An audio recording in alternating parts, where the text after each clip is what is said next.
possível. Bom te ver aí. Estamos aqui perto, mas a gente não se vê, né? Só telematicamente. Marcamos e não vamos, estamos assim nesse dilema. Uma hora rola. Camila colocou para gravar. Tá bom? Já percebemos. Valeu, Camila. Eu ia te lembrar isso. Vamos começar, Marcia? Sim. Pode Então, começar, Zé. Muito boa tarde, boa noite. Estamos aqui na virada do dia para a noite. É o primeiro evento do Lumen do ano. Muita alegria em recebê-los, aqueles que já estavam conosco, aqueles que estão se juntando agora. A gente vai ter um ano de muita atividade. O grupo Planeta Vegetal começa as atividades hoje. Depois tem os outros grupos, que está tudo, a Camila vai comunicando para vocês. Amanhã já sai a convocatória da próxima reunião da semana que vem. Mas, como a Ana estava comentando no início, dia 27 a gente tem um evento especial do Lumen. É um evento que vai ser presencial, lá na PUC Monte Alegre, com o nosso amigo, historiador da ciência, e hoje presidente do CNPq, o Olival Freire, que se dispôs a vir lá de Brasília até São Paulo para falar de política de ciência e tecnologia no Brasil. Vai ser uma conferência muito boa. Então, estão todos convidados, dia 27, sexta-feira, às 10 da manhã, na sala 333. Né, Camila? Confirma? Confirmado. Isso mesmo. Eu passo a bola para a Márcia, ou para a Ana, acho que é a Márcia, que vai anunciar nosso convidado de hoje, que já está a postos aí desde cedinho para trabalhar conosco. Por favor, Márcia, muito bem-vindos. Boa noite. Bem-vindos todas e todas hoje nesse nosso primeiro encontro do Planeta Vegetal e Etnociência. Na verdade, eu vou falar alguma coisa sobre o que a gente vai fazer no semestre. A Ana vai dar continuidade e, por fim, o Rafael vai apresentar o professor José Maria hoje. Bom, a gente discutindo o que poderíamos fazer nesse semestre, né? Ou depois de ter discutido, abordado em semestres anteriores, plantas alimentícias, manejos agrícolas, uso ou mau uso da água, mudanças climáticas e consequências para o planeta, etc., sempre enfatizando a vegetação e a perda da diversidade biológica. Algumas pessoas presentes aqui hoje já participaram, já falaram também em alguns desses eventos.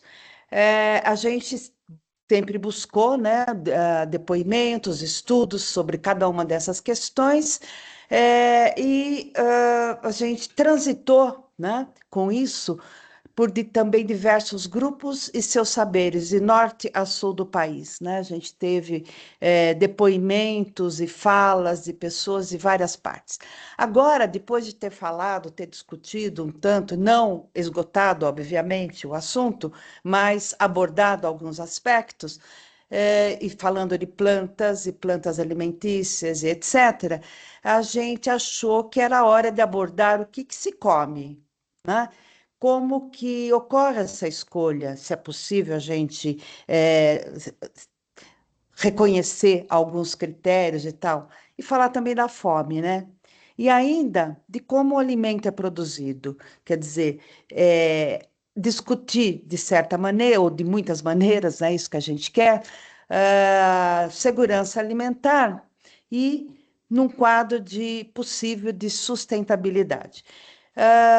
Nós fomos trabalhando, então, essas questões, o tema, né, principal, e esboçamos alguns subtemas, né, que seriam a modificação dos espaços urbanos, o papel das hortas urbanas e dos pequenos agricultores, por exemplo, a indicação do que se deve comer ontem e hoje, uma abordagem histórica e uma abordagem recente, né, da área da ciência da nutrição, verificando a anulação vamos dizer assim, de muitos vegetais que deixaram de fazer parte da dieta cotidiana, se a gente considerar, não precisamos ir muito longe, né? Mas algumas décadas.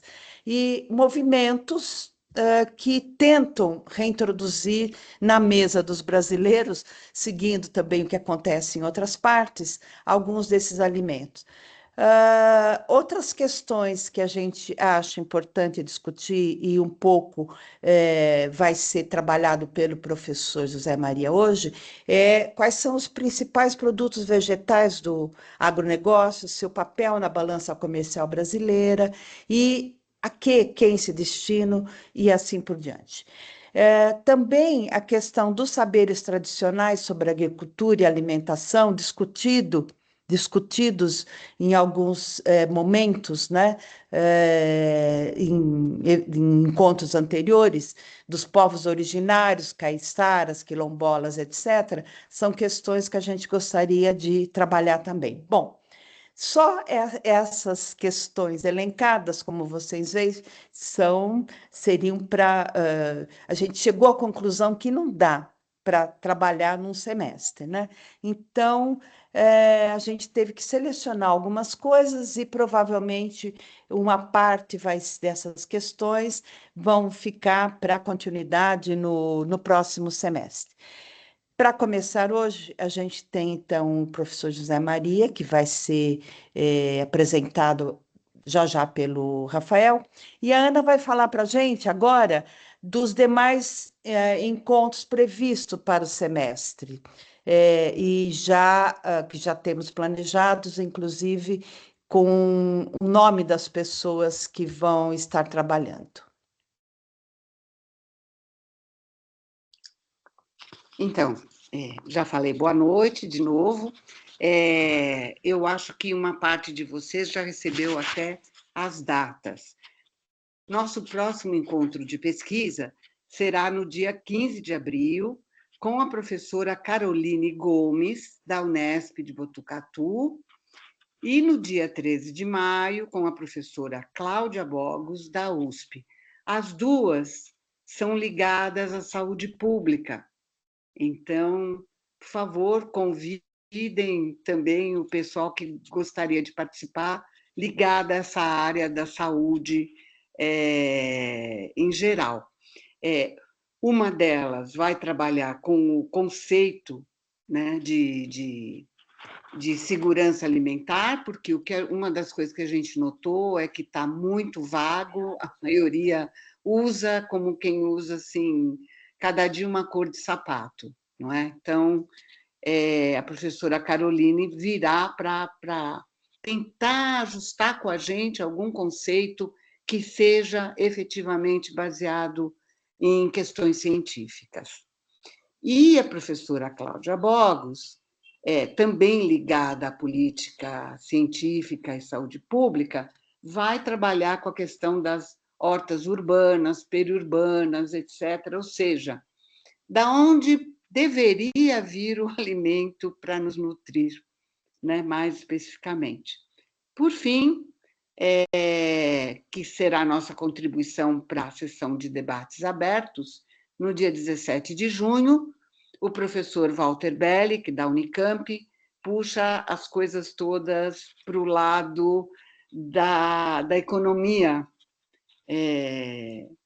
e vai nos trazer alguma coisa, além de ligada à segurança alimentar, etc., da experiência dele junto à Food and Agriculture Organization, ou seja, o órgão especializado nisso nas Nações Unidas. É isso, gente. E já vamos nos organizando para o semestre que vem falar de um monte de coisas mais relacionadas ainda ao tema. Espero que gostem, sugestões, ideias, estamos abertos. É isso. Rafa? Tá, acho que agora estão me ouvindo, né? Oi, gente, boa noite para todo mundo. Bom, rapidamente aqui, primeiro é um grande prazer receber novamente o professor José Maria, que já esteve com a gente, né, em ocasiões anteriores, participando de debates extremamente instigantes. Enfim, é sempre uma satisfação poder contar novamente com a sua presença. E é um imenso prazer recebê-lo de novo aqui no Lumen, né, para mais essa conversa. Então, o professor José Maria é biólogo, né, pela Unesp, mestre em agronomia pela Exalc, né, da USP, e doutor em ecologia pela Unicamp. Ao longo da sua trajetória, construiu uma carreira profundamente marcada pelo diálogo entre ciência, agricultura e meio ambiente. Durante mais de 3 décadas foi pesquisador da Embrapa, participando de diversos projetos voltados para o manejo de agrossistemas, a gestão ambiental e o desenvolvimento de indicadores de sustentabilidade. Sua atuação também inclui a participação em políticas públicas e instâncias de avaliação científica, como membro do CTN-Bio, contribuindo para discussões estratégicas sobre meio ambiente e agricultura no Brasil. Um outro aspecto muito marcante da trajetória do professor José Maria é a amplitude, né, da produção intelectual. Suas publicações transitam por diferentes áreas, abordando temas que vão desde a ecologia aplicada, agroecologia e indicadores de sustentabilidade, até agricultura familiar, segurança alimentar e políticas públicas ambientais. Bom, e além da pesquisa em si, o professor também tem uma longa dedicação à formação de estudantes e pesquisadores, atuando em programas de pós-graduação e em rede de agroecologia em instituições como a Unicamp, a UFSCar e a Uniara. Então, sem mais delongas, novamente, muito obrigado por aceitar o nosso convite. Professor, a palavra é sua. Eu que agradeço esse convite de estar junto com esse grupo gostoso de participar, né? São pessoas extremamente agradáveis. Conheci a Márcia primeiramente e essa apresentação super elogiosa aí, além do real. Mas eu vou estar falando de um tema que eu discuti com a Márcia, até o título, porque ficou meio... mas eu acho que vai dar para a gente conversar e tirar algumas conclusões, espero que instigadoras para vocês. Eu não aprofundei demais em dados, porque nosso grupo é bastante eclético, né? Então, se houver alguma coisa que não esteja claro, por favor, ou que queiram aprofundar, se eu puder. E tem muita gente aqui que trabalha com o tema, então vai ser muito boa, provavelmente, a discussão depois do tema aí, que é bastante instigador, né? Eu vou começar tentando compartilhar aqui, que deu certo hoje, vamos ver se vai dar agora.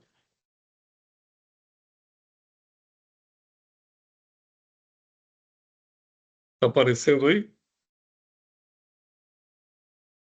Sim. Tá. Bom, então o tema, depois de vai para lá um pouquinho para cá, nós vamos estar falando do agro, que é a pujança do Brasil, né? Mas mais agro e menos comida para a gente, na verdade, né? Então, esse paradoxo aí que a gente vai tentar conversar um pouquinho. Eu não consigo falar alguma coisa se eu não contextualizar. Então, vamos ver se vai passar. A primeira contextualização é o tamanho da população que nós temos hoje, né? 8,2 bilhões de habitantes, 2,32 bilhões de pessoas em insegurança alimentar moderada ou grave e quase 318 milhões de pessoas em situação de fome crítica, quer dizer, passando fome mesmo, né? E o paradoxo começa aí, nós produzimos um alimento suficiente, se fosse distribuir em termos de proteína, alimento, não estou falando de comida, né? O suficiente para alimentar 12 bilhões de pessoas. Nós somos 8,2 e temos toda essa disparidade em termos de acesso à alimentação. Então, o primeiro paradoxo começa por aí, nós vamos ver por onde isso vai, na verdade, né? A indústria alimentar global é um dos maiores setores da economia mundial. Então, essa é uma das explicações agora por que isso, né? E ela abrange a agricultura, o processamento, a manufatura, a distribuição, serviços de alimentação e varejo. Então, é uma cadeia, na verdade. Não é só o agro, né? O agro é uma das pontas dessa cadeia. E aí está tão entrelaçada que a gente fica numa dependência enorme desse sistema todo. Então, essa loucura estrutural, na verdade, é reforçada por várias coisas. População mundial crescente, né? 8 milhões mais, urbanização continuada, concentrando consumidores nas cidades, aí a importância de temas como horta comunitária vai ser discutida, né? Onde a dependência de cadeia de abastecimento alimentar organizado, de alimento embalado, é cada vez maior para poder chegar nas pessoas. Então, tem a ver com a estrutura de cidades que a gente tem. Então, outro ponto a ser discutido, né? E o aumento de rendimento nos mercados emergentes, como o Brasil, por exemplo, né? Tem mudado as dietas alimentares para proteínas e produtos de marca. Então, você não tem mais uma carne, você tem uma carne da Friboi, vamos lá dar um nome, né? Eu tenho um produto de... E, na verdade, esses grupos todos estão interligados. Se a gente for buscar quem são, só pensando em termos de grandes conglomerados de alimentação. Então, nós temos pelo menos 10. A Coca-Cola, que não é só comida, né? Então, esses grandes 10 grupos aqui, na verdade, acabam envolvendo outros aí. Isso aqui no processamento. E na distribuição, nós temos outros grandes números, grandes aí, Walmart, Carrefour, e vai embora, grandes grupos de distribuição. Então, formando uma cadeia enorme, desde a posse da terra, exploração da terra, exploração do homem, até chegar na mesa das pessoas, né? E para chegar na mesa das pessoas, esse slide eu já passei uma vez, está aparecendo para vocês? Acho que não está no tamanho de apresentação aí, não. Não, Tá, isso, agora. Agora sim. Agora entrou. Tá. Agora entrou. Agora Esse está slide, legal. ele tem... Aqui é só para... Já falei sobre isso, mas a concentração de sementes do mundo, né? Então, todo esse azulzinho aqui, essas outras cores fora desses vermelhos, eram empresas produtoras de sementes de grande porte, que foram compradas pela Monsanto, Bayer, Syngenta, DuPont, BASF, AstraZeneca, Novartis, que, por sua vez, foram compradas, esse grupo, pela Bayer Monsanto, o outro pela uma empresa da China, que juntou a Syngenta, e a Corteva, que pegou a Dow, Bayer e DuPont. Então, semente está na mão deles, principalmente a semente que o agro usa, né? E agora vamos chegar um pouquinho no Brasil. O Brasil é a 11ª economia mundial, a Rússia passou a gente por conta do PIB, né? A guerra gera PIB, aumenta o PIB, que loucura, né? Porque o PIB mede o quanto está se gastando, movimentando dinheiro ali. Então, nós somos a 11ª e sendo classificado como emergente, né? E o processo de formação aconteceu com o desenvolvimento territorial do Brasil, passando por vários ciclos, né? Então, nós começamos desde o começo sendo exportadores de plantas, vamos dizer assim, principalmente, e minerais, e continuamos, né? Então, o ciclo do pau-brasil, ciclo da cana-de-açúcar, ciclo do ouro, ciclo do café, ciclo da borracha, e agora, recentemente, estamos aí, nós vamos chegar em outros pontos, mas continuamos como commodity principais, minérios, petróleo e o nosso agronegócio, né? A legislação brasileira ganhou alguma força em 1950, com o fim do ciclo cafeeiro, que esse dinheiro entrou para a indústria, né? E desde tempo a economia do Brasil foi marcada por momentos de crise econômica e uma abertura para a internacionalização produtiva. Então, nós somos cada vez mais sujeitos a essa geopolítica, né, que nos define como o que nós devemos estar fazendo nesse mundo aí, né? Deixa eu voltar um. Então, nesse meio, as commodities agrícolas assumiram um protagonismo grande na economia brasileira, tanto na produção quanto no comércio internacional. O agronegócio hoje, liderado pelo cultivo da soja, nós vamos ver a sequência, tem sido o principal produto de exportação agrícola. Então, essa lista atual de produtos exportados pelo Brasil, os 5 principais, todos commodities aí, né? Petróleo, hoje é nosso maior na balança comercial, a soja, minério de ferro, açúcar e café, na ordem de grandeza aí. E produtos do agronegócio, agora pegando só do agronegócio, nós temos a soja, por exemplo, com 177 milhões de toneladas e uma quantidade grande de terra, né? 50, esses são dados atualizados, de praticamente 50 milhões de hectares. O milho, com 2,27 milhões de hectares, a cana-de-açúcar. A soja está distribuída em vários estados, o milho também. A cana-de-açúcar está concentrada em Minas, São Paulo e Goiás. Então, tem uma concentração grande em 8,85 milhões de hectares. São Paulo é praticamente um canavial, né? Algodão, mais para o Nordeste, mas pegando outros estados aí também. E o café Sudeste, espalhado também, até em Rondônia nós temos café no Conilon. E esses são os produtos do agronegócio pela ordem de grandeza e de valor de exportação. Então, 65% da exportação do Brasil são commodities, né? Café, soja, açúcar, suco de laranja, pegando aqueles commodities agrícolas, né? Nós temos um processado, a maioria desse material vai minimamente processado. Nós vendemos, inclusive, boi em pé, quer dizer, não agregamos valor nenhum, né? E o valor de produção do Brasil em 2000 não mudou muito, mudou um pouquinho a grandeza aí, mas a ordem é a mesma, né? Soja, cana-de-açúcar, milho, café, algodão, laranja, mandioca, arroz, banana, feijão. Feijão está grande aí. E outros produtos. Grande, mas se comparar com os outros aí é muito pouco, né? E 80% do desmatamento da Amazônia deve-se à pecuária, ou seja, ao agronegócio, que ocupa terra. Vai passando em cima de terras de agricultura familiar, de pequenas propriedades, né? E o Brasil tem uma distribuição de terra totalmente concentrada, né? Nós temos 5,5 milhões de propriedades existentes, apenas 1,4 concentram, alguns estão na faixa de 50% da área de terra. Tem um slide aqui que fica melhor um pouco. 1% das propriedades rurais possui mais de 1.000 hectares e ocupa, são dados do INCRA, 52% das terras agrícolas. 1% das propriedades, ou seja, concentrada. O Brasil é um dos países que tem a maior concentração de terra.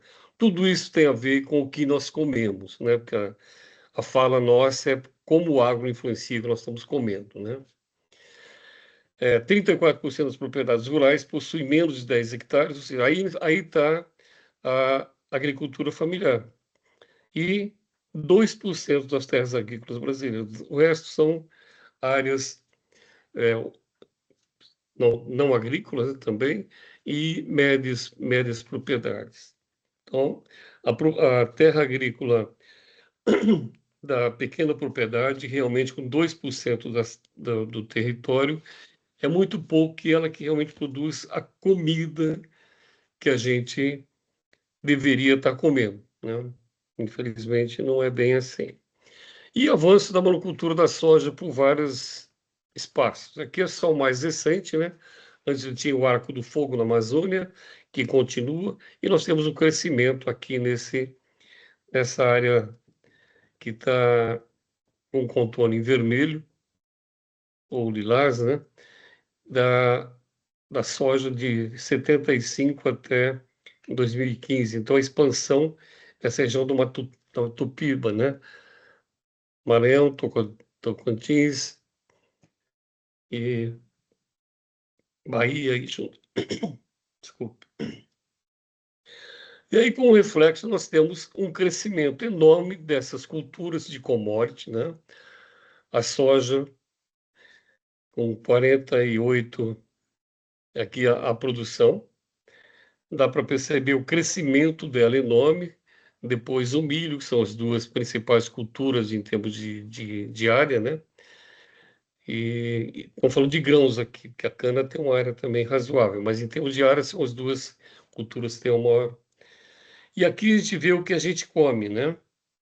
O trigo, desde 77, 76, se mantendo, declinando um pouco.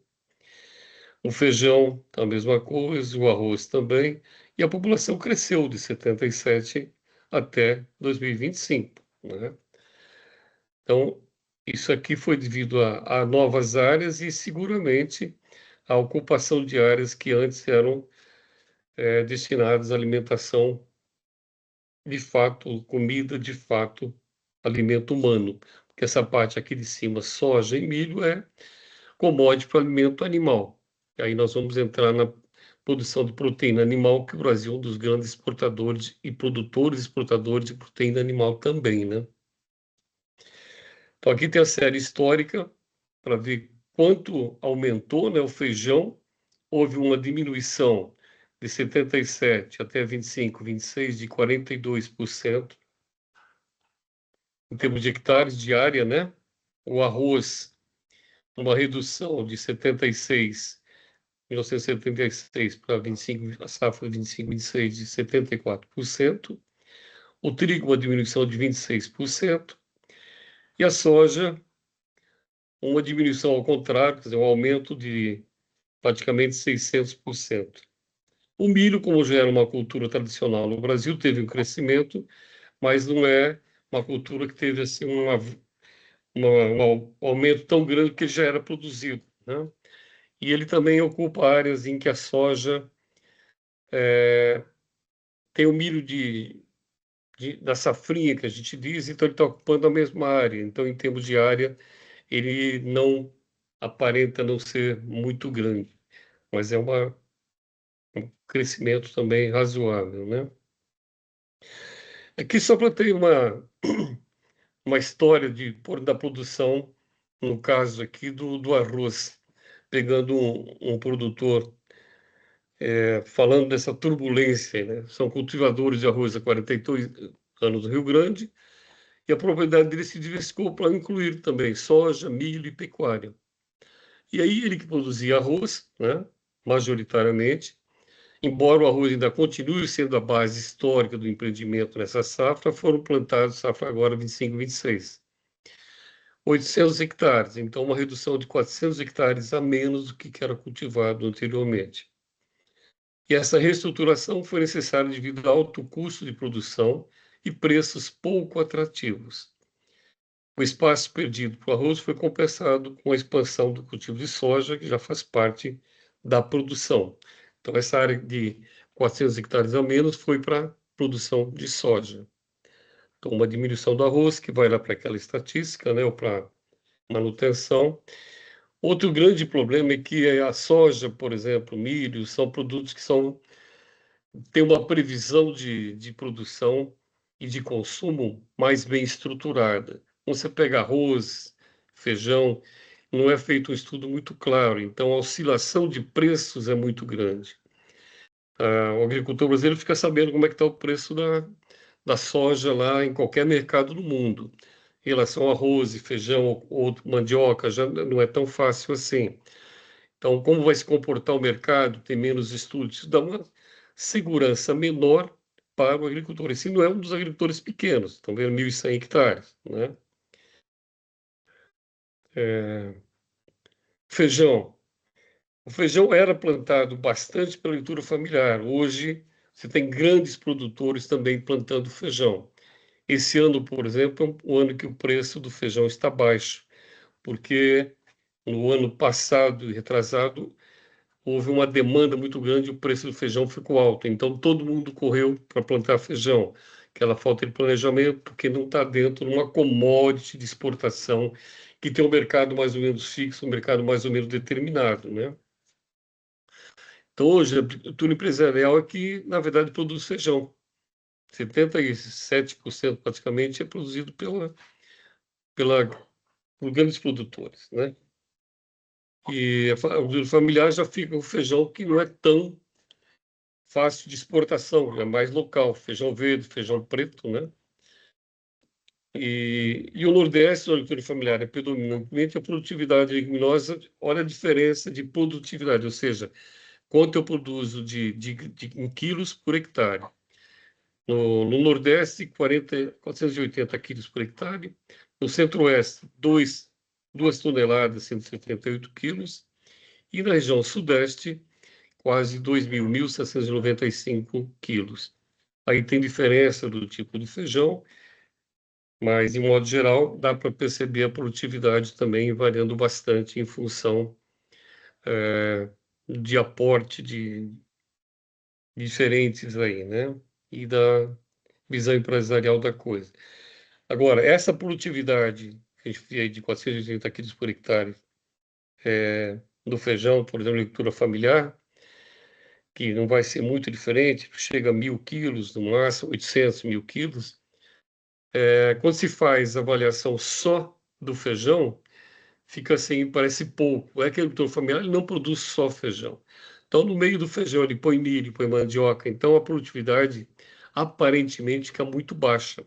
Mas porque não é um monocultivo. Se somar toda a produção que tem por área na agricultura familiar, quando ela é um policultivo, ou seja, tem mais de uma planta junto, isso aqui é muito representativo, porque na mesma área ele está tirando uma quantidade grande de mandioca, arroz, milho e abóbora, principalmente, sai desses locais também. Então, essa estatística fica meio difícil de falar só sem pensar num contexto, né? Mas, no fundo, é que nós temos uma comida de verdade sendo substituída, sendo trocada por alimentos processados por conta daquela cadeia enorme que nós vimos, por conta da ocupação de terras, por conta do capital que se dedica a esse, por conta do financiamento, por conta da conivência do Estado com as grandes empresas para que isso ocorra, né? Então, a comida de verdade está sendo substituída. Tem um trabalho da USP, relativamente recente, né? E o título é Sem Peixe nem Tapioca, Mudança na Alimentação, Ameaça à Cultura e Saúde Ribeirinhos da Amazônia. É um estudo que foi feito na Amazônia, uma tese, Maria Inglês, da USP, e que ela analisou comunidades ribeirinhas da Amazônia, localizadas na Floresta Nacional, que estão trocando alimentos tradicionais por produtos industrializados, aumentando o risco de doenças graves e perda da qualidade de vida. A gente percebe na Amazônia um grande número de pessoas agora produzindo o açaí, vendendo açaí e esquecendo de poder.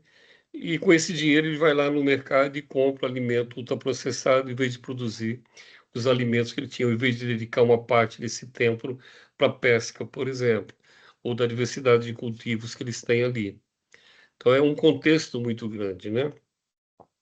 Então ele analisa esse fenômeno de transição nutricional que tem ocorrido no Brasil de uma forma muito forte. Esse processo chama nutricídio, uma terminologia nova, que é um suicídio da nutrição tradicional que a gente tem, né? Esse termo foi criado em 1993 para descrever a perda nutricional caracterizada pela dificuldade ou total falta de acesso a uma alimentação saudável em populações à margem da sociedade, principalmente, né? E o que influencia a saúde e continuidade de culturas alimentares tradicionais. Então, isso leva também a uma deterioração da segurança alimentar, né? Porque segurança alimentar não é só estar comendo, é qualidade, é uma série de outras coisas juntas aí, né? E aqui nós temos, só para quem tem alguma dúvida, alimento in natura, processado, ultraprocessado, in natura aquele que a gente colhe e sem mais delongas, ele é preparado, né? Então, uma alface, um milho, um feijão, que a gente vai lá e prepara, né?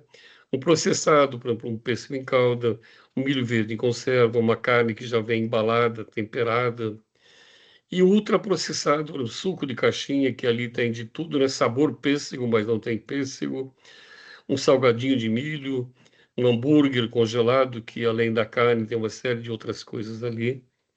Então, a gente está deixando de produzir e de comer alimentos que a gente, ali o feijão e o arroz é um exemplo, né? Mas nós temos muita coisa que saiu da dieta alimentar nossa, né? E aí nós temos uma Uma coisa que parece a primeiro momento, e é de fato uma coisa interessante, né? O Brasil, segundo a ONU, saiu do mapa da fome.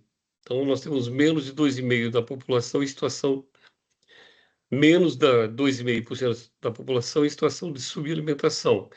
E nós tínhamos 10% há pouco tempo atrás, né? Então, o estado de segurança alimentar do mundo, fazendo essa análise, então isso significa que o país, de acordo com o critério técnico adotado pelos países membros da ONU, e na FAO, dentro da ONU, né, saiu do mapa da fome. São quase 7 milhões de pessoas que deixaram essa situação. Mas isso também saiu da fome, mas a superação definitiva da fome no país exige muito mais que isso, né? Fortalecimento contínuo de sistemas públicos como o CISAM, Sistema Nacional de Segurança Alimentar e Nutricional. Então, nós estamos comendo, mas estamos comendo o quê? Que qualidade tem esse alimento, né? O Sistema Único de Assistência Social, o Sistema Único de Saúde, esses todos têm que trabalhar em conjunto para que isso, de fato, tenha um aumento, ou tenha uma qualidade nessa alimentação, né? Então, o desafio ainda é muito grande. Somando a insegurança alimentar moderada e severa, nós temos no Brasil 28,5 milhões que enfrentam restrições moderadas ou graves na quantidade ou qualidade dos alimentos que consomem, principalmente com a entrada, deixando de comer comidas tradicionais e usando alimentos ultraprocessados aí, né? E 24% da população não consegue pagar por dietas saudáveis. Isso sem contar o impacto que uma alimentação de baixa qualidade, marcada pelo consumo excessivo de ultraprocessados, refrigerantes, bolacha, vai embora aí, né? E pela escassez de alimentos frescos e saudáveis. E as desigualdades raciais e regionais que atravessam o prato de milhões de famílias. Então, você tem o racismo ambiental aí dentro, né? O racismo alimentar e todo, na verdade, junto aí. Se você pegar quem são essas pessoas, 24% da população que não consegue pagar por dietas saudáveis, nós vamos chegar no racismo ambiental e no racismo. E, bom, não vamos avançar muito nisso, né? Então, esses estudos de redistribuição de renda contribuíram bastante no combate à fome, mas houve um aumento da insegurança alimentar. Então, a situação em que falta acesso regular a alimentos da quantidade e qualidade necessárias é que no outro slide a gente estava falando, né? Uma outra causa dos alimentos, do aumento do consumo de ultraprocessado de alimentos e de perda de alimentos tradicionais é a inadequação de políticas públicas na alimentação. As cestas básicas entregues a comunidades, por exemplo, contêm mais alimentos ultraprocessados, não condizentes com a cultura alimentar local, ribeirinha e vai embora, né? E que são ofertados na merenda escolar a crianças e jovens em desacordo com orientações do Guia Alimentar para a População Brasileira. Então, nós temos um documento que norteia isso, mas não tem uma fiscalização em função disso. Esse guia foi criado pelo Núcleo de Pesquisa Epidemiológica e Nutrição de Saúde, da USP, em conjunto com o Ministério de Saúde, em 2014, e o guia apresenta informações e orientações sobre alimentação e nutrição para a sociedade em geral, e serve de base para essa atuação de profissionais da área de políticas públicas de nutrição, né? Então, nós temos, na verdade, como saber isso, temos informações, mas não existe política pública que proíba, por exemplo. Existem algumas que facilitam. Nós temos um programa de compra de alimentos da agricultura familiar. A agricultura familiar produz alimentos diversificados, mas quando você chega na escola, as nutricionistas e as merendeiras da escola preferem muito mais encontrar uma mandioca já processada, não ultraprocessada, ou comprar bolacha em vez de fazer um pão ou de fazer um bolo no local, por exemplo, com fubá, com coisas, alimentos mais naturais, sem conservantes, né? Então, tudo isso encontra uma dificuldade na comida das pessoas, né? E o que é alimento? Alimento é qualquer substância que os seres vivos consomem para obter nutriente. necessário para manter a vida e promover o crescimento. Então, esses alimentos são essenciais para a sobrevivência de qualquer ser vivo. Então, aqui temos alguns exemplos de... São alimentos, então, podem até chegar a cumprir esses parâmetros aí acima, diferente de comida, né?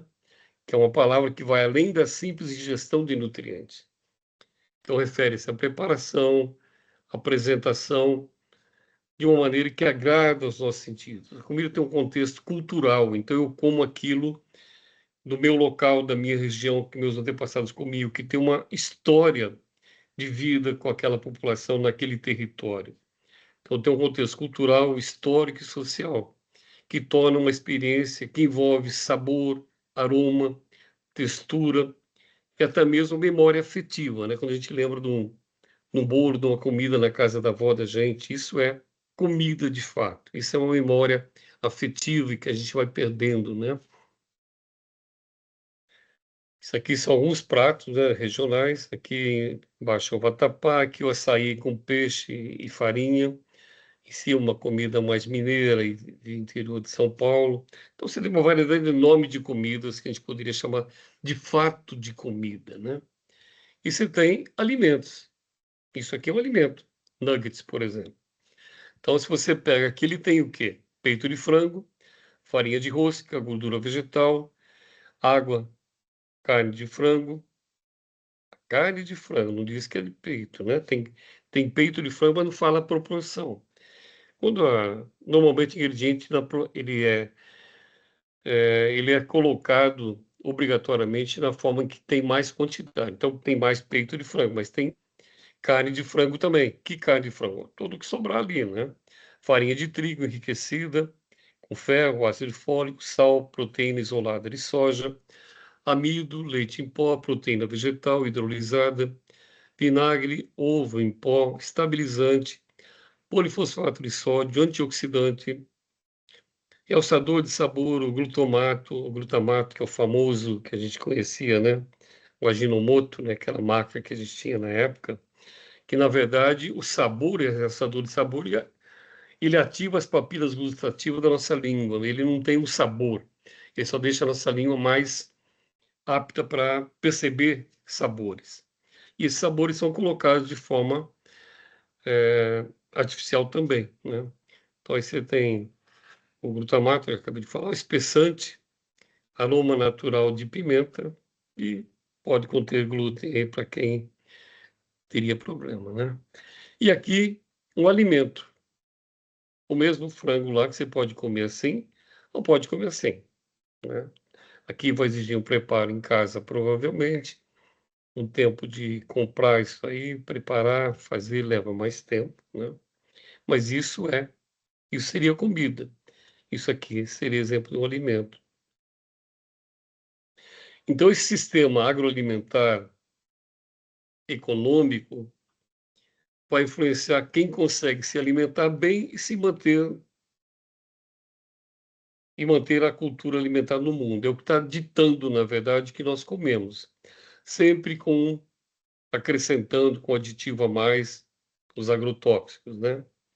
E no Brasil, um fato que vem desde a prática colonial, né? Ditando quem come o quê, a casa do fazendeiro era diferente da comida dos escravos, depois dos trabalhadores, e continua sendo assim. Então começa lá e vai muito adiante, né? E eu não queria falar muito, deixar essas coisas para a gente discutir e fazer uma reflexão agora, né? O que a gente comeu? O que você comeu hoje no almoço? Você lembra? O que é que tinha ali? O que é que tinha de ultraprocessado? O que tinha de comida de verdade? No café da manhã, começando por aí, né? Você comeu uma bolacha, comeu um pão de forma, comeu um pão feito em casa, um pão mais natural. No almoço, o que você comeu, né? E o que você pretende jantar, se já não jantou, né? E nos intervalos, comeu o quê? Uma bolachinha, um tira-gosto? O que você comeu? Que suco você tomou? Tomou água, suco natural, o suco que não é suco, né? O que é que você fez durante o dia todo em relação à sua comida? Isso é que vai determinar o que aquela cadeia toda faz em cima da gente para manter a nossa alimentação como é feita hoje e tirando a nossa comida de fato do prato, né? A comida que a gente deveria estar comendo, mas como é que você pode lutar contra toda essa cadeia que tem uma conotação no agro, no alimento que é produzido e processado dentro, e distribuído, e o poder econômico que está junto com isso, né? É isso que influencia o que a gente come e o que a gente vai deixar de comer ou estamos deixando de comer. Bom, só para estiar aquele temperozinho ali, né, o agrotóxico, nós estamos cada vez comendo comida com mais veneno. E o Brasil é um dos principais protagonistas disso, usando os venenos mais tóxicos que tem. Só para ver o poder da indústria, né? Um artigo divulgado no ano 2000 que atestava a segurança do uso do glifosato, que era o herbicida mais usado pelo agro, foi oficialmente despublicado em 25 anos depois, pela revista científica com alta penetração e alto reconhecimento, porque entre as motivações para a retirada do texto da publicação estavam as revelações de conflito de interesse e violações éticas no desenvolvimento do artigo, que se tornou pública a informação que cientistas da Monsanto e companhia que desenvolveu o produto participaram de forma velada na escrita do estudo, ou seja, influenciam inclusive a ciência e como os cientistas vão aceitar essas coisas, né? Digo, intoxicações têm crescido violentamente, né? Era mais para dar um fecho aí do nosso tempero em cima do que nós estamos comendo. Era mais ou menos isso que eu tinha preparado para a gente conversar. Onde que eu paro a apresentação aqui? Obrigado, super Parou a obrigado, professor apresentação José para Maria. vocês, não? Não, acho que ainda está rolando, né? Deixa eu ver aqui. Tem que, talvez, Lá tirar no o, compartilhar. tirar o compartilhamento da tela. Eu achei que eu tinha feito, deixa eu ver. É que eu estou no... Na verdade, eu estou aqui no...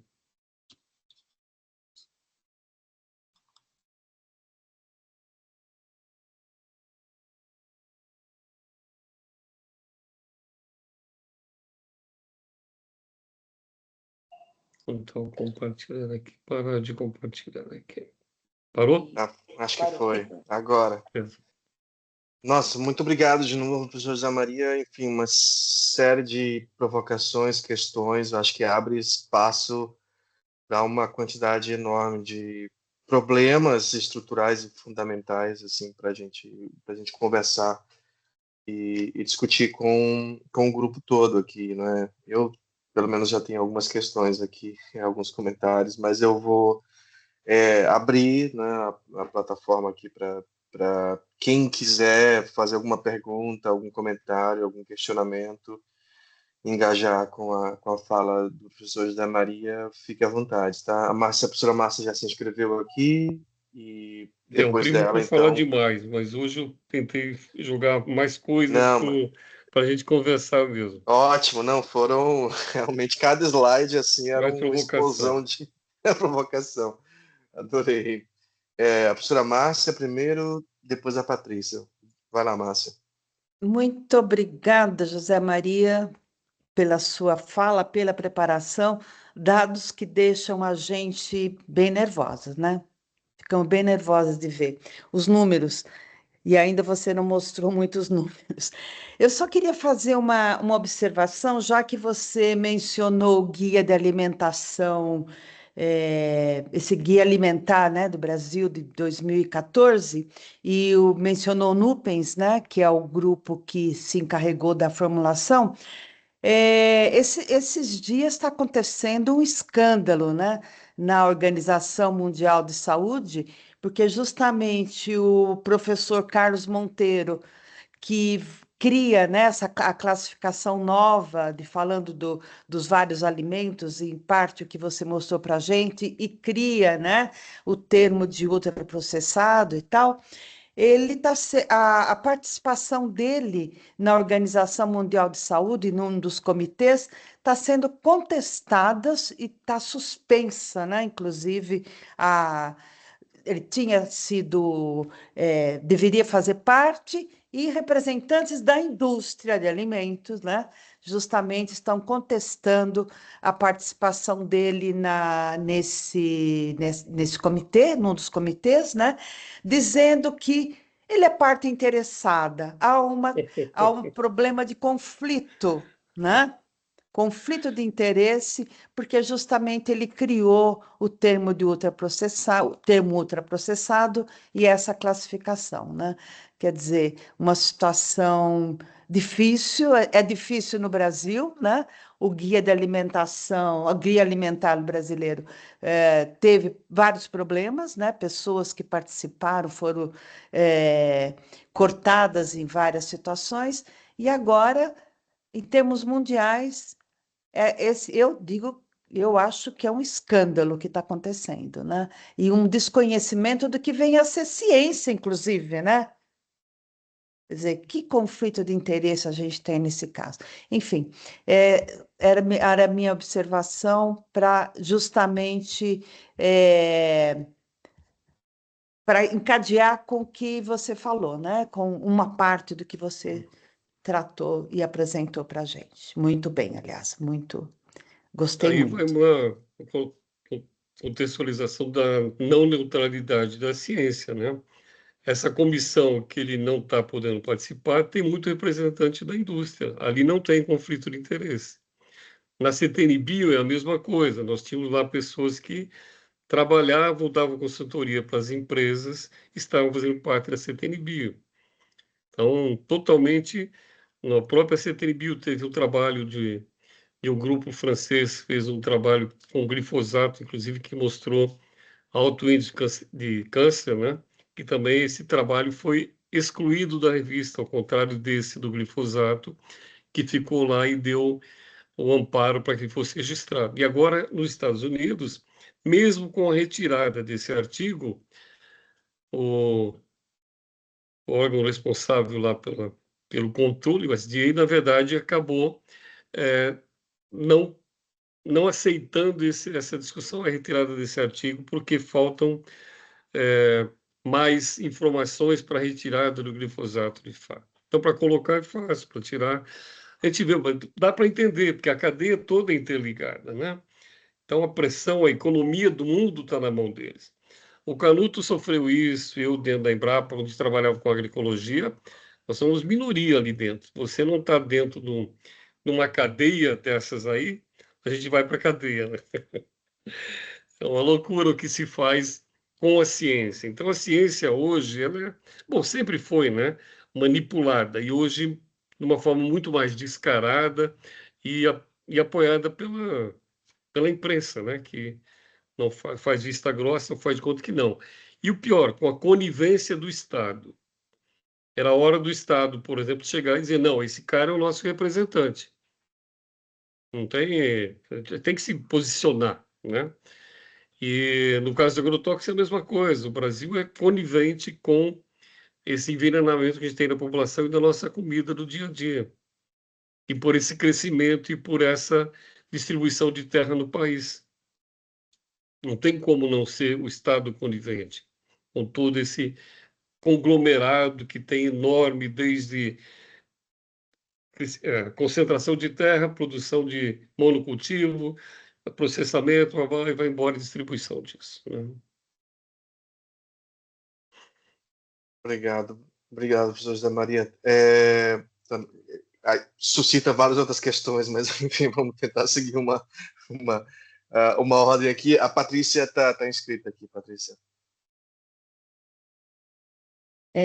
Bom, queria agradecer também, né, como acredito que muitos de nós aqui, pela sua exposição brilhante, como diz o professor Rafael, muito instigante, e as minhas reflexões foram em 3 direções predominantemente, né? Uma delas devido à minha formação na área da saúde, acho que eu queria ouvir um pouco sobre os reflexos, né, do que acontece em termos de alimentação no Brasil, né, vinculado à área da saúde, porque nós que trabalhamos na área da saúde, a gente nota reflexo desde o desenvolvimento humano, o estresse, a produção das doenças, a disposição de cura do organismo, né, muitas questões que a gente tem ligado, né, nos estudos multidisciplinares, né, com essa questão da alimentação. O segundo, eu acho que é a educação para a alimentação e o desperdício de alimentos, né, que indicadores ou, né, que processos a gente nota por aí. E o terceiro, né, é quanto, né, que a nossa produção alimenta o mundo mais do que nos alimenta, né? Então, esses foram os 3 pontos que eu refleti, né, caso possa, né, desenvolver um pouco mais algum deles, desde já eu agradeço. Bom, é bem instigante. Eu acho que você tem seguramente respostas na sua área bastante fortes sobre isso, né? É mais para contextualizar, acho que você colocou na roda de conversa mesmo, né? Você sabe que o alimento nosso, a gente é o que come, né? Aquela história, né? E essa é uma grande verdade, né? E nós estamos comendo porcaria. Além de o alimento totalmente desbalanceado, contaminado. Então, nós temos casos aí gritantes de aumento de doenças neurológicas, doenças hormonais, o aparecimento de autismo, né? E mesmo a questão de intolerância a glúten, por exemplo, né? Tem muito a ver, porque tem vários estudos que mostram que o nosso intestino é extremamente enervado, né? Muito. E nós temos, na verdade, você tem estudos que mostram que a população mundial não mudou muito a característica em termos de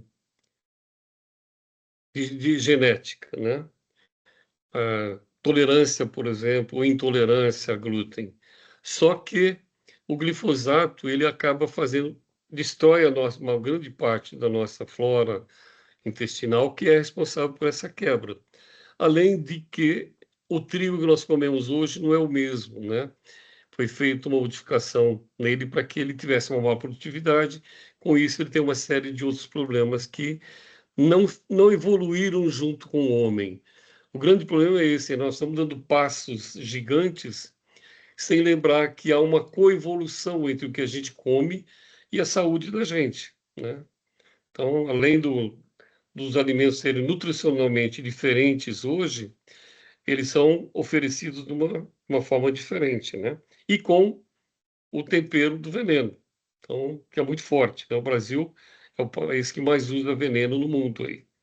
Aliás, também uma outra coisa, a pressão já falamos sobre isso, mas a pressão dessa cadeia toda aí, muda o nome, tira nome.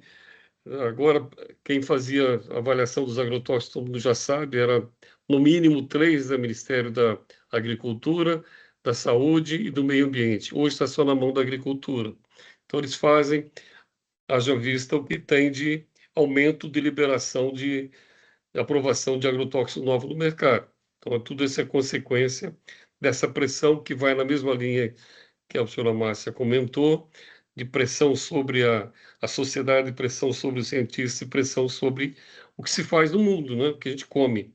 Os transgênicos vieram aqui para diminuir o agrotóxico, eles aumentaram a curva, acompanha exatamente os transgênicos, que tem uma série de efeitos aí que a gente já comentou, acho que numa outra fala, por uma questão da epigenética, né?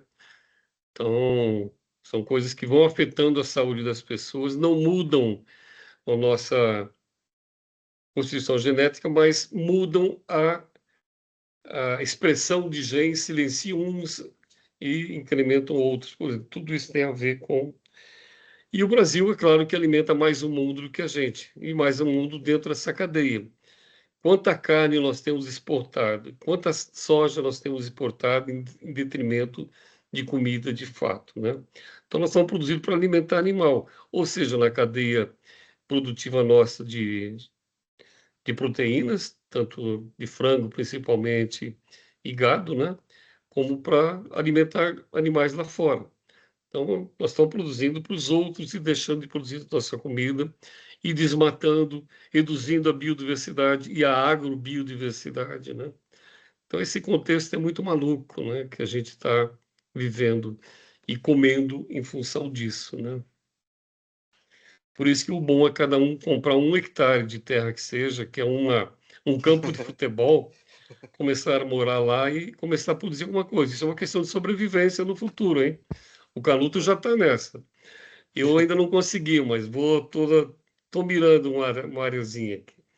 Porque é a única forma de você ter comida mais ou menos saudável, porque a aplicação por agrotóxico, por deriva, vai na tua comida, mas vai menos, né? Boa, boa sugestão, Zé. Obrigado. E o hectare Aqui vai na. produzir comida para a gente e para mais pessoas, com certeza. Aqui na ordem temos o professor Luiz Carlos. Luiz Carlos, fica à vontade.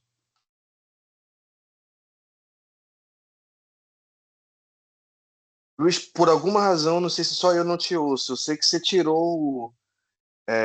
Não está mudo aqui, mas eu não sei por que não consigo te ouvir. Não, eu sei que você está falando, mas não. Não Por estamos ouvindo, alguma. Rafa. Estamos É, ouvindo. é. Vocês estão ouvindo? Não, não. Não. Não estão. Perfeito, tá. Talvez você pode passar a Vilma enquanto o Luiz refaz a conexão dele. Tá. Enquanto o Luiz refaz lá a conexão, talvez, para tentar voltar, Vilma, pode seguir com a sua pergunta. Oi, vocês estão me ouvindo? Sim, estamos te Sim. ouvindo. Boa noite para vocês. Eu estou aqui quebrando a cabeça. A gente está com imposto zerado em arroz, feijão, uma série de produtos da cesta básica. E eu imaginava que com isso a gente ia ter um reflexo também para o pequeno produtor, que ia ter assim um aumento de produtividade. E o que você me passa aí, eu não sei se já teve, se tem para o reflexo na agricultura familiar, mas não é isso que está mostrando. A gente está perdendo cada vez mais os espaços agrícolas para os grandes produtores, as monoculturas. O que você pode falar sobre isso? Eu não era para ter um reflexo? Está zerado os impostos? Era para ter um reflexo, sim. Mas tem que pensar num contexto mais abrangente, né? O quanto de financiamento tem para a agricultura familiar? Não adianta se reduzir o imposto do ICM lá no final. Nós não temos, se você pegar a quantidade de orçamento que vai para a agricultura familiar, o que vai para o agronegócio, é uma coisa, eu não estou com os dados aqui, mas é uma discrepância enorme, né? Então começa por aí, não tem dinheiro para financiar a produção. Depois o comércio, o que ele produz não é uma quantidade muito grande que ele pode negociar, então ele vai negociar com o atravessador. Então ele tem toda uma e depois aquela história também, né? O aumento, ele começa a trabalhar, você vê um agricultor médio lá, que no Brasil, 1.100 aí, está dentro daquele agricultor médio, não está acima de 10 mil hectares lá, está em 1.000 hectares, aquele que eu falei que produz arroz, por exemplo, né? Ele vai produzir uma cultura que garanta mais segurança para ele, sabe quanto é que vai estar na bolsa de Nova York daqui ou de Chicago daqui a tanto tempo. O feijão que ele vai produzir não sabe o que vai estar o preço amanhã. Então, essas Sim, oscilações, aliado de àquele lance de que as financiamento. pessoas estão vivendo em cidade, tem menos tempo para preparar o arroz e o feijão, ou ele come fora, que nem sempre vai ser arroz e feijão, ou ele vai procurar algum alimento já ultraprocessado, semi-pronto ali. Então, tem todas essas coisas que estão embutidas nesse. Não adianta você só reduzir. A maioria dos alimentos do agro aí também tem redução, a carne tem também, que não é feito pela agricultura familiar, né? Mas é uma tradição já se comer carne, é uma questão de status até, né? E a agricultura familiar não tem, por exemplo, pega o agronegócio, ele não paga ICM do agrotóxico, não paga ICM, ele pode comprar um jatinho sem pagar imposto, então, e você vai comprar um medicamento na farmácia, tem que pagar ICM, né? Agora, você pode comprar veneno à vontade, por isso que você aumenta, e não paga nada por esse de ICM, por isso, fora o subsídio que tem. Vocês estão vendo aí no noticiário a Raizen, uma dívida enorme, aí não é alimento, ela produz cana, né?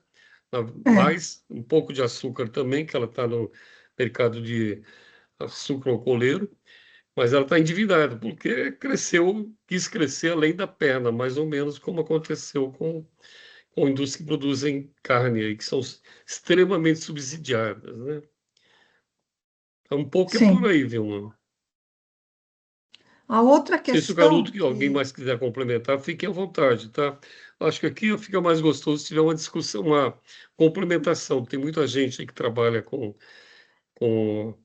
esse tipo de coisa. Nós estamos conversando, pode entrar e falar, não é monopólio de ninguém. Eu só soltei a pergunta aí para a gente começar a discutir, tá bom? Então, posso perguntar algo que está ligado ao que você já colocou, Zé Maria? Pois não. Não é exatamente uma pergunta. Quando a Patrícia te disse, bom, então, quem que nós estamos alimentando exatamente, né? A cadeia e animais, de fora daqui, e deixando de alimentar o pessoal daqui de dentro. Que animais são esses? Em que número? De onde?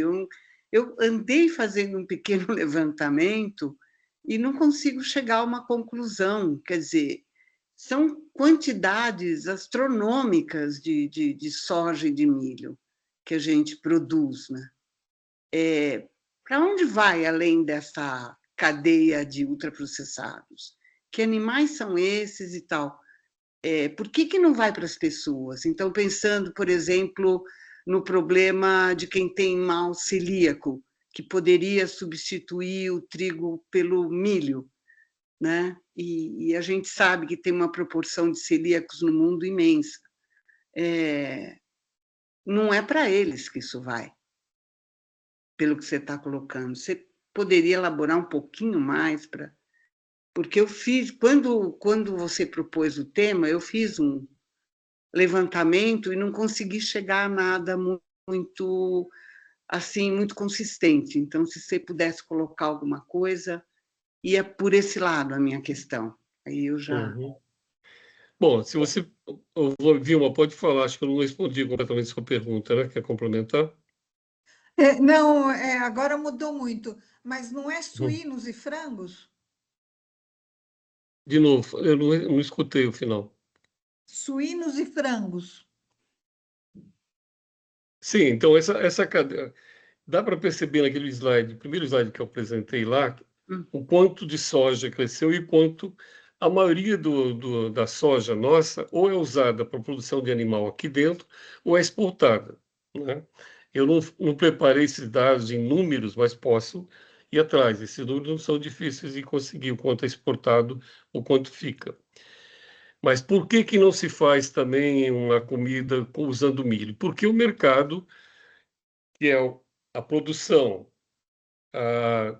do alimento, o preparo desse alimento, aquela cadeia toda lá, que tem aqueles 10 empresas do mundo, elas não vão se preocupar com uma quantidade de silício, a não ser que se aumente tanto ao ponto de ser muito atrativo comercialmente para eles. Por enquanto ainda não é. É como você não tem medicamentos para algumas coisas que poderiam ter, porque o mercado não comporta, não é interessante. Ou é interessante manter aquela situação. Então, nós temos milho, mas esse milho que nós temos é transgênico. 99, quase 100% do milho que nós temos hoje é transgênico. A não ser alguns da agricultura familiar e os milhos crioulos que a gente tenta segurar na agricultura familiar e nas comunidades tradicionais. E esse milho transgênico tem efeitos da saúde muito fortes, tão grande ou mais até do que um trigo que não use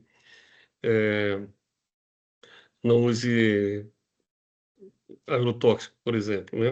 A doença celíaca é uma coisa diferente.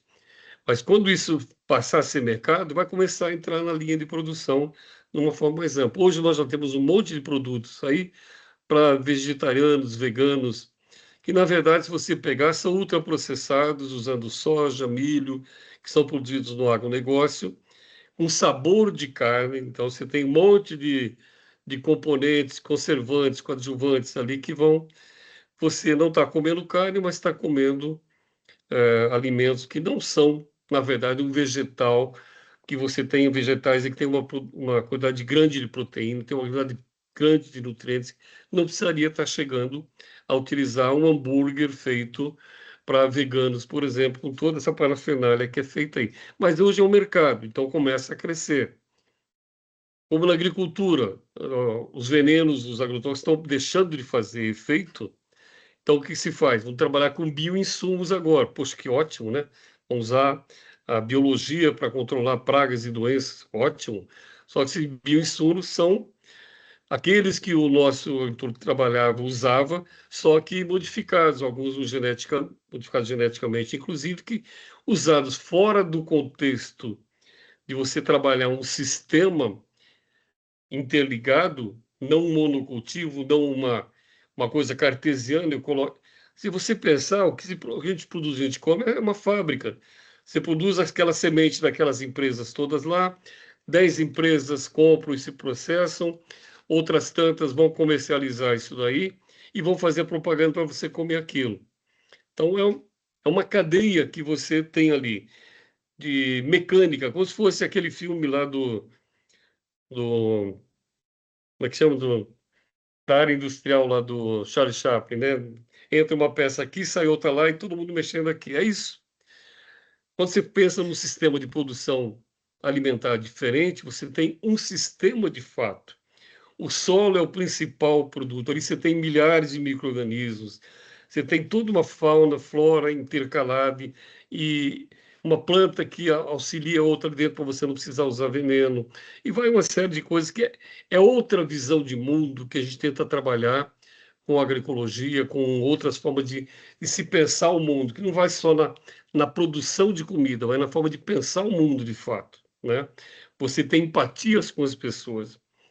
Você vai em alguns cuidados tradicionais, os alimentos são compartilhados. Ninguém passa fome. Todo mundo pode passar necessidade de alimento durante um período, mas ninguém vai morrer de fome, porque é repartido. É outra forma de se pensar o mundo que a gente tem que trabalhar. Dentro dessa visão capitalista de apropriação e uso de recursos até a extinção que nós estamos chegando na mudança climática em função disso, né? E a agricultura é um dos grandes vilões. O Brasil, por exemplo, se você pegar os gases de efeito de estufa do país como um todo, a agropecuária responde quase 60% da emissão de gases de efeito de estufa, considerando aí o desmatamento, as queimadas e tudo. Então, é uma loucura que a gente está fazendo, né? Então, as coisas têm que estar contextualizadas dentro de uma coisa mais ampla quando a gente está pensando em comida, inclusive, né? Nossa, José, isso é um manifesto, tem que recortar essa tua fala e espalhar por aí. Eu tenho Rafa, muito- Rafa, a gente tem que agora. a gente Quanto tem mais tempo, Zé? 4 perguntas e acho que dá para Acho que é isso, né?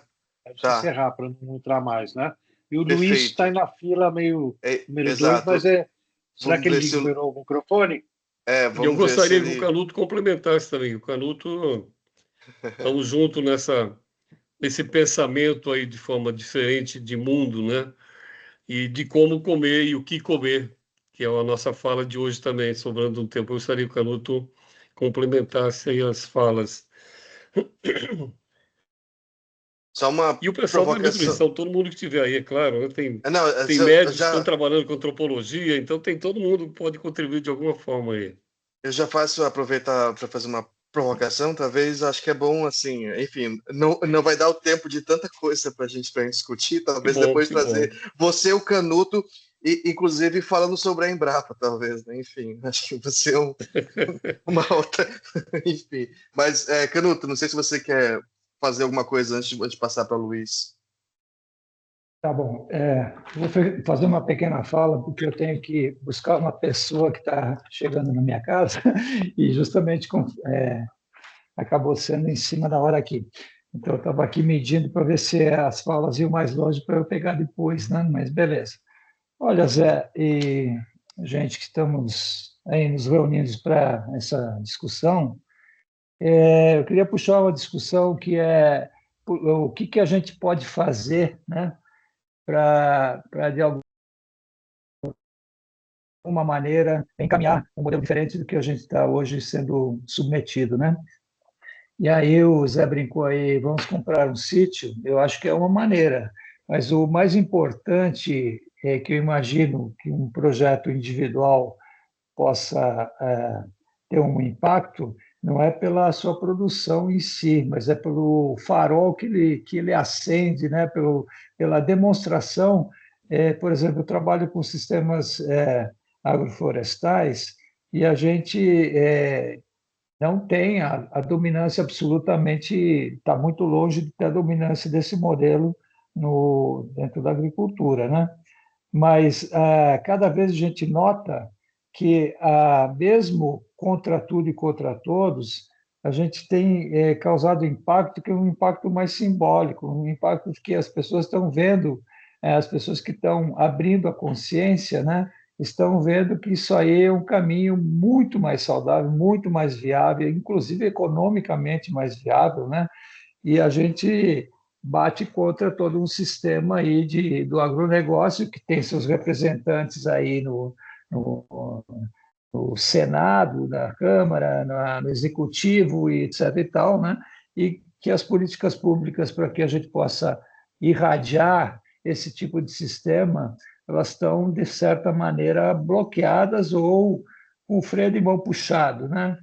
E a gente precisa fazer um sobre-esforço aí para mostrar, mesmo dentro de um governo mais progressista, né, a gente tem um bloqueio das forças políticas em termos de manter, né, os privilégios, né?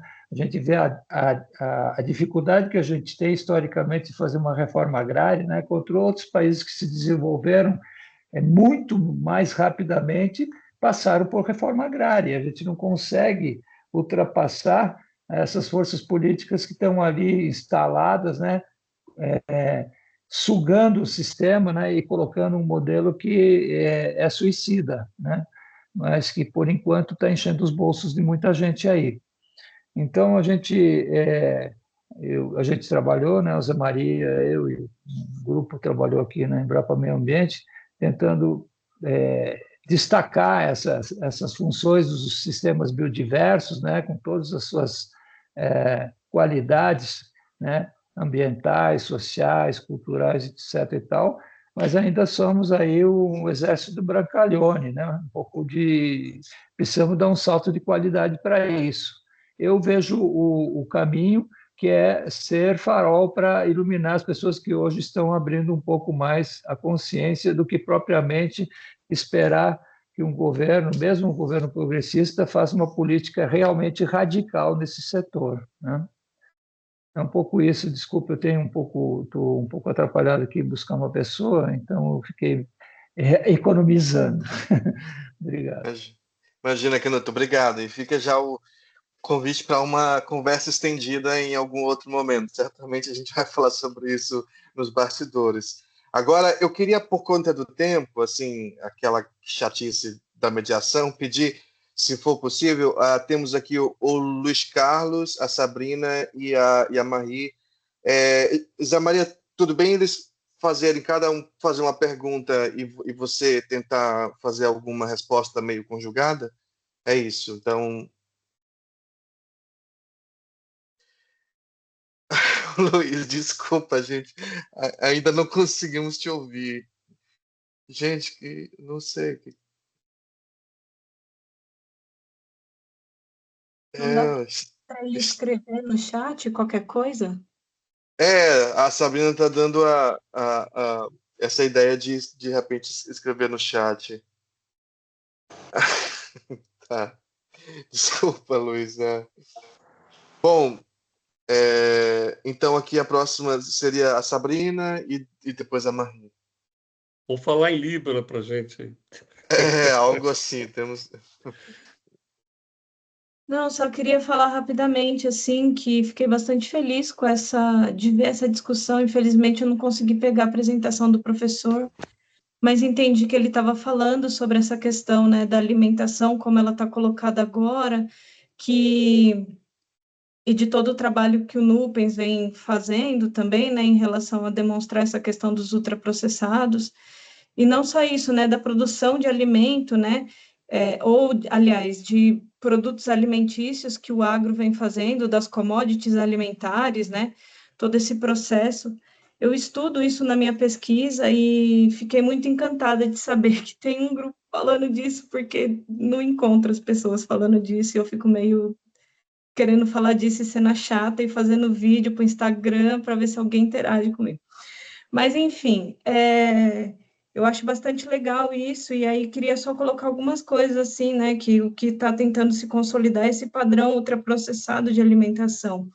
E quando a gente pensa que a indústria alimentícia, dialeticamente, né, tenta consolidar outros sistemas alimentares, né, agroalimentares, sistemas alimentares, né, tenta consolidar esse padrão de monocultura, né, monótono, assim, de plantação e tudo mais,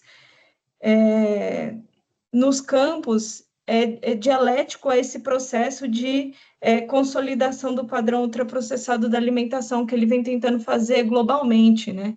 Alguns países como Canadá, Reino Unido, Austrália, já estão num ponto de não retorno, né?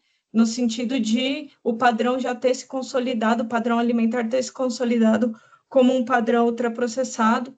O Brasil ainda, né, tem nos últimos 10 anos, e de acordo com uma pesquisa da Maria Laura Lousado, do Nupens, ela estudou as últimas POFs dos 10 anos e vem entendendo que essa mudança dos padrões alimentares na população brasileira, ela vem se dando a partir da base da pirâmide e de modo muito incisivo e progressivo através das classes mais baixas, né?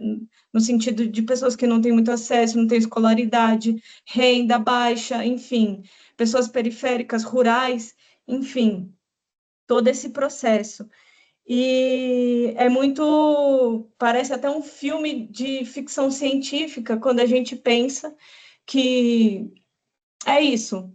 A terra não está mais servindo para produzir comida, ela produz commodity, e que tudo que a gente está comendo está sendo ameaçado de ser produzido em laboratório, sabe? Parece que a gente está vivendo um filme de ficção científica, assim. Só que o pior é que é verdade, e que isso já se consolidou em muitos países na Europa, inclusive. E eu fico muito assustada com isso, assim, né? Eu sou cozinheira também, e não consigo não falar disso, né? Eu tenho uma página no Instagram, e eu me ponho a falar disso como uma questão mesmo de enfrentar essa situação, né? Disputar a narrativa, né? Enfim, eu acho que é só isso, só uma colocação mesmo. Obrigado, Sabrina. Se for possível, bota teu Insta aqui nos comentários, de repente a gente já segue lá os teus trabalhos, enfim, mantém o contato aí. Obrigado. E, Sabrina, foi gravado tudo aqui, então você pode pedir o link para a Camila, e eu acho que deve estar já esse link, vai entrar diretamente. E aí você pode assistir toda a fala do professor Zé Maria, tá bom? Muito obrigada, vai ser bem-vindo aqui com a gente, é isso. Muito obrigada. Quero sempre estar, viu? Vai estar no site do Lumen também. Isso. r/Lumen. Marie. Oi, boa noite. Então, eu sou Marie, mas eu também sou Madeleine. Então, eu me chamo mais Madeleine, eu coloquei o nome completo, mas tudo bem. Então, é o seguinte, muito bacana, parabéns, professor José Maria, meu orientador, e nós somos parceiros no trabalho lá do Fórum Paulista de Combate aos Impactos dos Agrotóxicos e Transgênicos. Então, de certa forma, acrescentando a questão levantada pela professora Ana, então eu fiquei pensando, onde essa soja toda produzida no Brasil, essa monocultura, vai parar? Então, se a gente entrar nos supermercados, a gente encontra aqueles produtos ultraprocessados, que estão prontos, toda aquela comida pronta, assim, para congelada, e que a gente vai, depois, na pressa, vai esquentar no micro-ondas e vai comendo. Se a gente notar, esses produtos todos, a maioria, a gente vai encontrar uma letra T. Uma letra T dentro de um triângulo amarelo. Essa letra T significa o quê? Transgênico. Quer dizer, esse produto ultraprocessado tem transgênico na sua composição. E onde esse transgênico aparece? É na soja que existe nesse produto. A gente procura ver a composição do produto e sempre vai encontrar esse produto contém em sua composição soja. E a soja, a gente sabe que ela é produzida com o uso de transgênico também, né? Além dos agrotóxicos. Então, se a gente pudesse levantar esses dados, acho que seria uma das respostas à pergunta feita: para onde vai parar essa quantidade imensa de soja? Além de ela servir como alimentação de gado, mas ela é nosso alimento também dentro desses produtos ultraprocessados que a gente também consome. Então, seria uma forma também de tentar descobrir a quantidade que é utilizada nesses produtos. E a gente nota também essa interação entre a produção da monocultura do agronegócio com os ultraprocessados. Eles estão totalmente intercalados. Quer dizer, estão imbricados, melhor dizendo. Então, existe essa interconexão, né? E a gente também, um outro elemento, né, que vi também através da apresentação, muito bem elaborado, obviamente, que a financiarização da própria agricultura, quer dizer, como a agricultura deixou de ser a produção de alimentos e ela passou, como commodity, a passar por um outro patamar de interesse internacional, do comércio internacional. Quer dizer, nas bolsas de valores, nas bolsas de mercadorias, ninguém se preocupa com o produto, a origem do produto, o que aquele produto alimentar ele tem de valor intrínseco para alimentação. Ele interessa nesse comércio internacional do sistema alimentar globalizado, interessa o quê? Essa commodity vai significar o que em termos de arrecadação, de valor de moeda, valor de bolsa, valor de transação, de letras. Então, essa financiarização, inclusive, ela aprisiona o próprio produtor, o próprio agronegócio está na mão dessa financiarização. Então, existe uma dependência muito grande com a questão dos agrotóxicos, com a questão da financiarização. Então, a produção alimentar do agronegócio, ela está separada totalmente dos interesses de alimentar uma população, tanto nossa quanto no exterior. Então, é um contexto, conforme muito bem apresentado, é um contexto assim, muito complexo. E é muito difícil a gente destrinchar.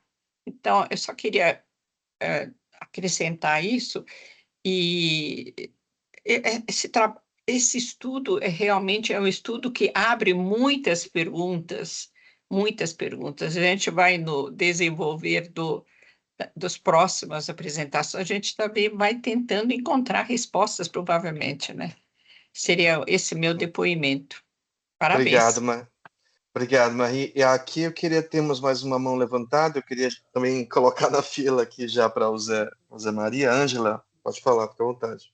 É muito rápido. Primeiro, esse tema me interessa muito, a Ana e o professor José Luiz sabem disso, né? Então, eu gosto de acompanhar o trabalho e desenrolar dessa temática, e trabalho na área de desenvolvimento humano, que responde pela alimentação corporativa.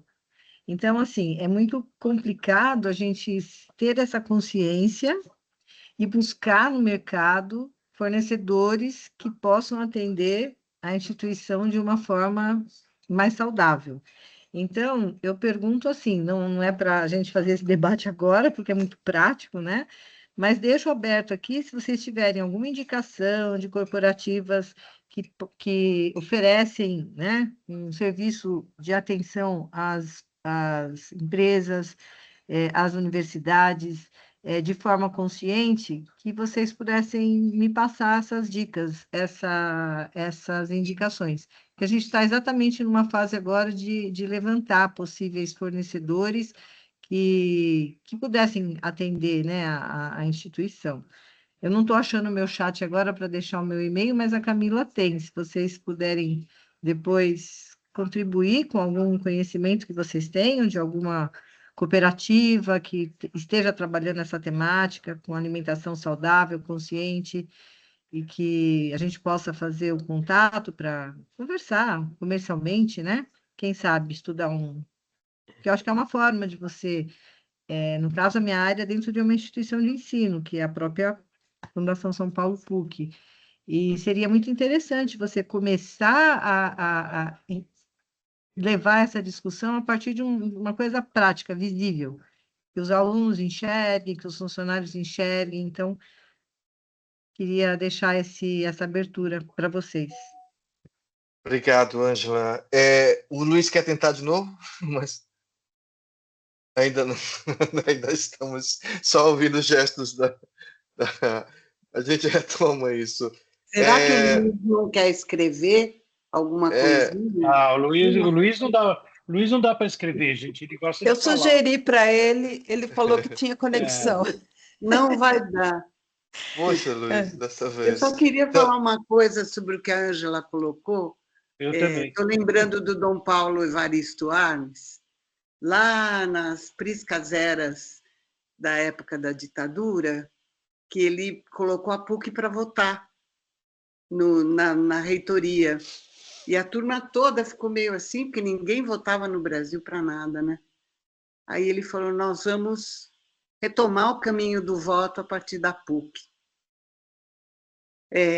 Parece pequeno, mas nós vamos ver e vimos mesmo, né? Então, quem sabe, Ângela, a gente retoma um caminho de uma alimentação decente, né?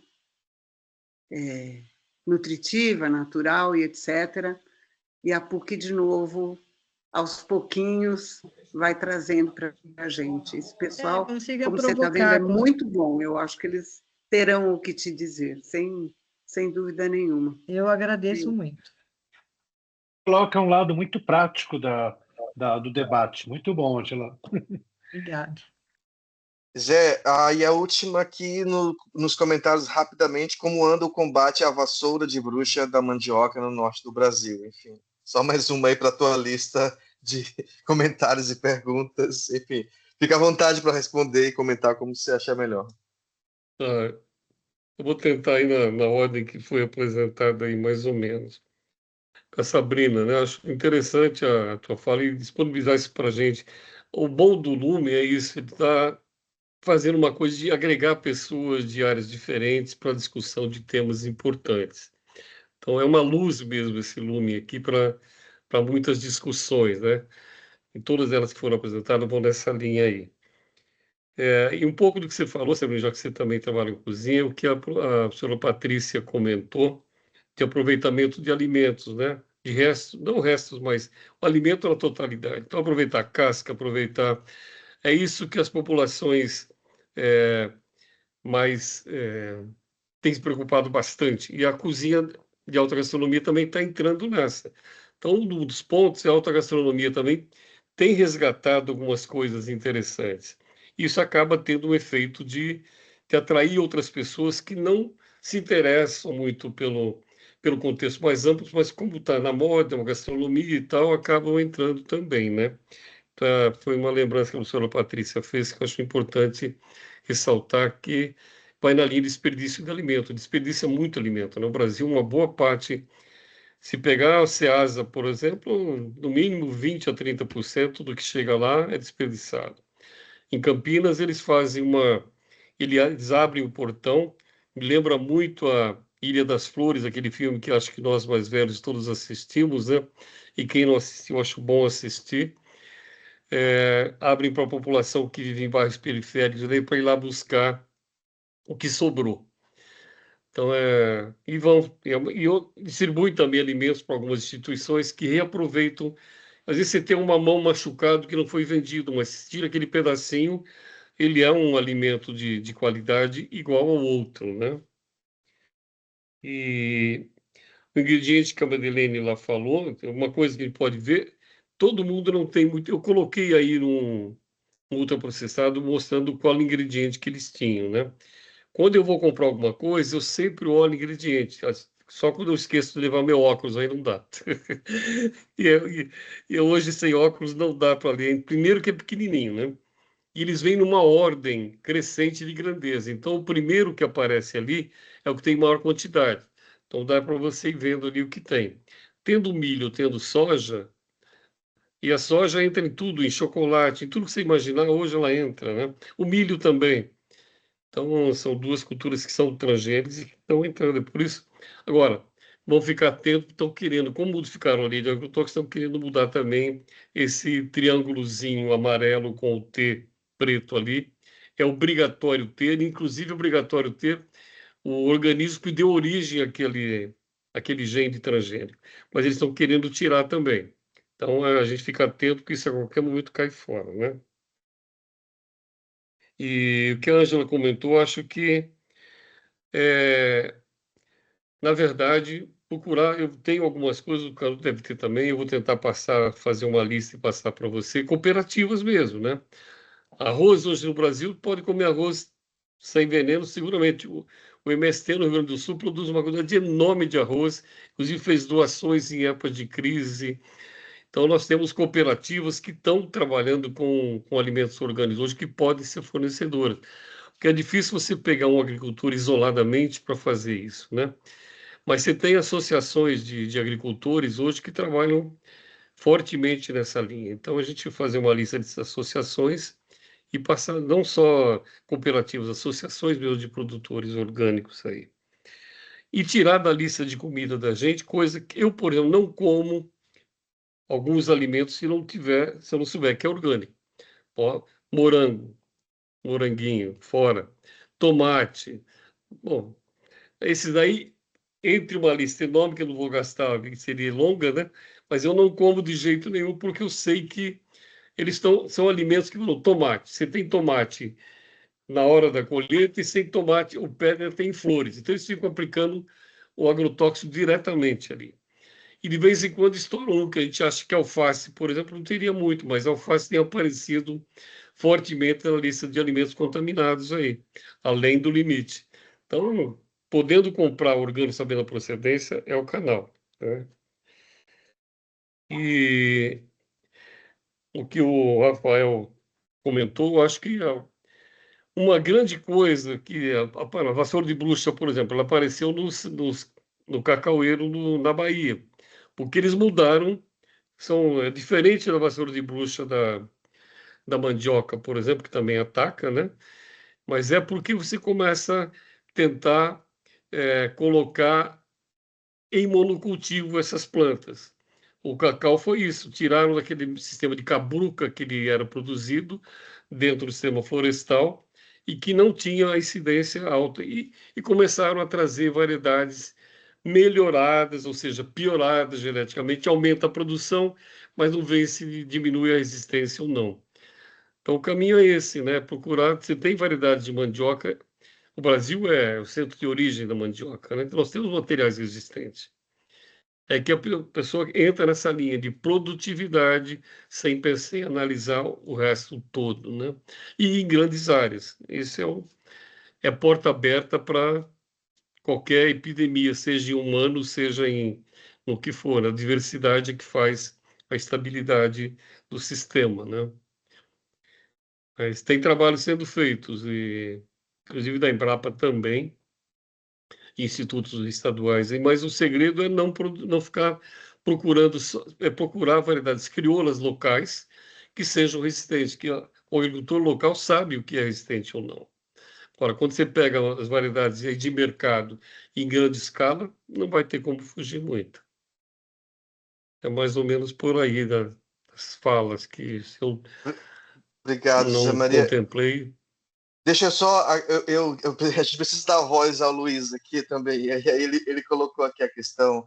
Eu gostaria de ter dialogado com a questão levantada pela Marie Madeleine, que é a penetração do grande capital monopolista internacional nas diversas atividades da produção de alimentos, cujo crescimento é exponencial e inversamente proporcional à redução dos espaços para a produção da agricultura familiar e de pequena escala que era e ainda é capaz de produzir uma alimentação saudável.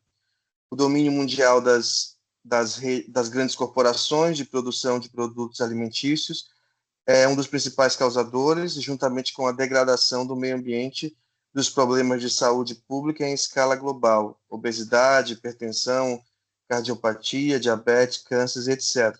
Portanto, a luta por uma alimentação saudável tem que ser associada à defesa do meio ambiente e ao combate das desigualdades sociais. Zé, não sei se você tem algum comentário em cima disso, mas foi uma boa conclusão também. É um resumo, mais ou menos, do que a gente Muito comentou, e que esse é o caminho mesmo, né? Beleza. Sensacional. Nossa, Zé Maria, novamente, muito obrigado por se dispor a falar com a gente e enfim, pelas questões todas e ao público todo também, ao grupo todo. Acho que todos tivemos uma noite muito preocupante por um lado, mas muito prazerosa também do ponto de vista da discussão com gente muito boa e de altíssimo calibre. Fica aqui já o convite novamente para o dia 15, no próximo mês. Se a Márcia, se quer fazer as considerações finais e Não, é isso. Só agradecer, eu Márcia. sei Depois que quando você. Pô, Deixa eu só fazer um comentário. tá, Isso. beleza. Tem várias pessoas diferentes hoje aqui, né? E a gente gostaria de ter o contato. Não sei se a Camila tem o contato de todas, mas manda para a gente o contato para a gente poder mandar a programação e os próximos encontros. Nós pensamos a mesma coisa, professora Márcia. Deixei o nosso contato na tela, Ótimo. porque às vezes só aparece o nome da pessoa, não tem e-mail quando ela entra, assim como convidado. Mas, por favor, entre em contato conosco. Manda um e-mail e aí vai ficar na nossa lista para sempre.